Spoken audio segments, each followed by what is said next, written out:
Hello, ഇന്ന് നമ്മൾ നോക്കാൻ പോകുന്നത് Janaki V state of Kerala എന്ന ചിത്രത്തിൻ്റെ first day Kerala box office collection റിപ്പോർട്ടാണ്. വീഡിയോയിൽ വരുമ്പോൾ വീഡിയോ ലൈക്ക് ചെയ്യുക, ചാനൽ സബ്സ്ക്രൈബ് ചെയ്യുക. ജൂലൈ മാസം അങ്ങോട്ട് ധാരാളം ചിത്രങ്ങൾ OTT റിലീസ് ചെയ്യും. നമ്മുടെ ചാനൽ ഭാഗം പരിശോധിച്ചാൽ ആ വീഡിയോയ്ക്ക് നിങ്ങൾക്ക് കാണാൻ വേണ്ടി സാധിക്കുന്നതായിരിക്കും.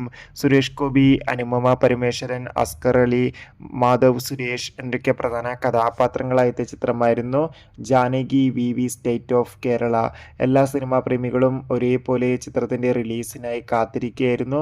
ഫൈനലി ചിത്രത്തിൻ്റെ ആദ്യ റെസ്പോൺസിനൊക്കെ മികച്ച അഭിപ്രായമായിരുന്നു സ്വന്തമാക്കാൻ വേണ്ടി സാധിച്ചിട്ടുണ്ടായിരുന്നത്. ഫൈനലി ചിത്രത്തിൻ്റെ ഫസ്റ്റ് ഡേ കേരള കളക്ഷൻ റിപ്പോർട്ടും പുറത്തുവന്നിരിക്കുകയാണ്. ആദ്യ ദിവസം അത്യാവശ്യം മികച്ച ബുക്കിംഗാണ് ചിത്രത്തിന് കേരളത്തിൽ നടന്നത്. അതുകൊണ്ട് തന്നെ ആദ്യ ദിവസം 1.5 കോടിക്ക് അടുത്ത് വരെങ്കിലും കളക്ഷൻ നേടിയെടുക്കാൻ വേണ്ടി സാധിക്കുമെന്നാണ് ട്രാക്കിംഗ് റിപ്പോർട്ടുകൾ സൂചിപ്പിക്കുന്നത്. കാത്തിരിക്കാം ചിത്രത്തിൻ്റെ കൂടുതൽ കളക്ഷൻ റിപ്പോർട്ടിനായി. ബൈ.